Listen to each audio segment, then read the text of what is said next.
Makeup is an everyday routine for millions worldwide. But is it really safe? Now, we're going to look at Miami's 10 banned makeups, still used nationwide. Some of them might already be sitting in your makeup bag right now. Lipstick, mascara, foundation.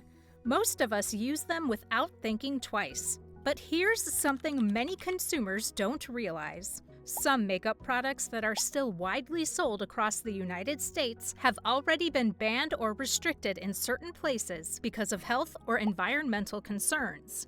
That means the exact same product you can easily buy in one city might actually be illegal in another. One place that has taken precautions regarding makeup is Miami. Miami is a coastal city surrounded by fragile marine ecosystems, and local regulators have started paying closer attention to the ingredients found in everyday cosmetics. One of the biggest issues involves skin lightening creams and foundations that contain mercury. For decades, some cosmetic formulas have used mercury because it can suppress melanin production, making the skin appear lighter.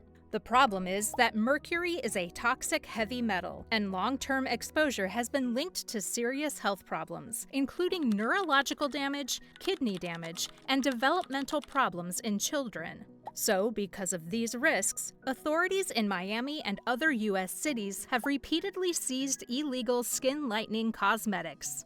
One well-known example is Feza Beauty Cream, a product that has been banned or removed in several countries after tests found dangerous levels of mercury. Another widely seized product is Gory Beauty Cream, which has also been flagged by regulators for containing toxic mercury. Even with these crackdowns, rules are not always enforced the same way across the United States, and some imported products with mercury still appear in small shops or online.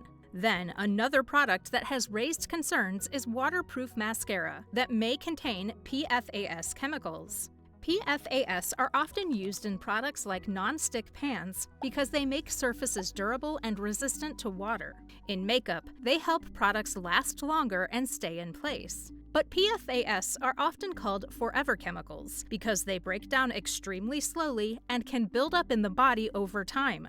Some studies suggest they may affect hormones, weaken the immune system, and possibly increase the risk of certain cancers. Because of these concerns, places like Miami have started restricting some products suspected of containing high PFAS levels. One widely discussed example was Maybelline Sky High Mascara, which appeared in reports about PFAS being detected in certain waterproof mascaras during independent testing. Another surprising example involves glitter makeup. While glitter may look fun and harmless, traditional cosmetic glitter is often made from microplastics, tiny pieces of plastic that do not break down in nature. So when glitter washes off, it can go down the drain, pass through wastewater systems, and eventually end up in rivers and oceans, where marine animals sometimes mistake it for food. Because of environmental concerns, several countries have restricted microplastic glitter. One famous case involved NYX Face and Body Glitter, which disappeared from sale in some European markets after new microplastic rules were introduced. Even so, many glitter makeup products are still widely sold across the United States. Moreover, aerosol setting sprays are another example worth mentioning. Many people use them to keep their makeup looking fresh for hours, especially in warm weather. The concern is that some aerosol formulas release volatile organic compounds into the air. In fact, these substances can contribute to air pollution and may irritate breathing in closed spaces. One well-known product that has faced consequences over aerosol ingredients is Urban Decay All-Nighter Setting Spray, which has been discussed in environmental reports about VOC emissions from beauty products, although similar sprays are still widely sold across the United States. Heavy metal contamination is another ongoing issue in cosmetics. Metals like lead, arsenic, and cadmium can sometimes appear in tiny amounts in lipsticks, eyeliners, and pigments because they naturally exist in some minerals used to create color. But when those levels go beyond safety limits, they can become harmful. In the past, certain products, such as Klairs glitter makeup, were pulled from stores after testing found traces of asbestos in the powders.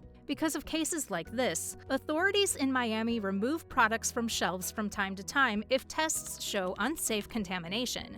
However, across the rest of the United States, very small traces of some metals are still legally allowed, which continues to worry some health experts.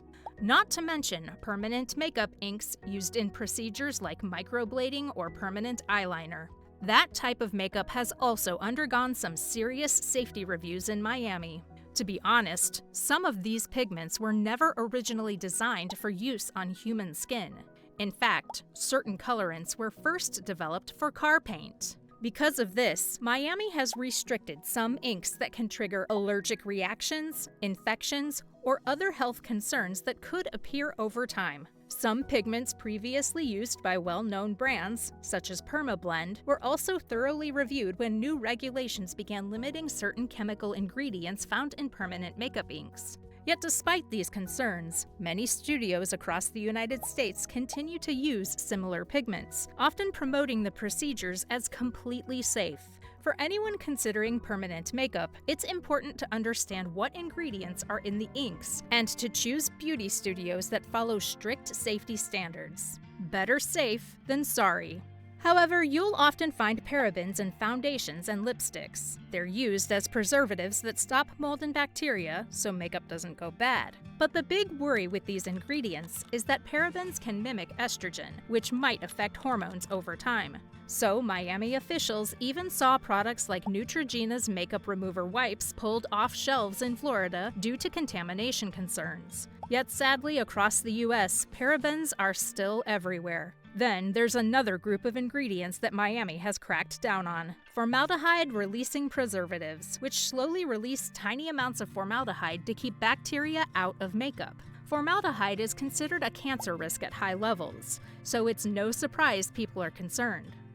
Some products from big names like Revlon formerly used formaldehyde-releasing preservatives such as DMDM hydantin before removing them under pressure from health advocates. These preservatives have been found in mascaras, nail products, and eyelash adhesives in the past, which is why regulators have taken action in some places. Ever wonder why those electric neon eyeshadow colors are so hard to find lately? It turns out some of those blindingly bright pigments were originally born for industrial factories, not eyelids. So while they look incredible, these unapproved color additives can be a nightmare for sensitive skin around the eyes.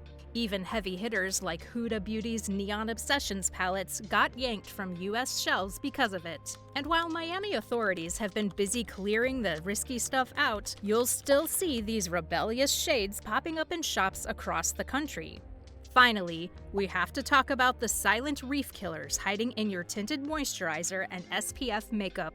Chemicals like oxybenzone and octinazate are major red flags, as research shows they actually bleach and suffocate our fragile coral reefs. While places like Hawaii and Maui have officially banned these ocean offenders, things are a bit trickier in Florida. Miami is right next to delicate reefs, but due to statewide laws, local authorities can't actually pull these products from the shelves like Hawaii did. It's a total regulatory maze. The reality of the beauty industry might surprise you, because most products hit the shelves without a formal green light from the government.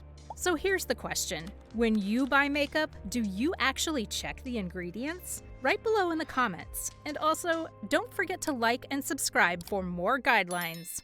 Cheers!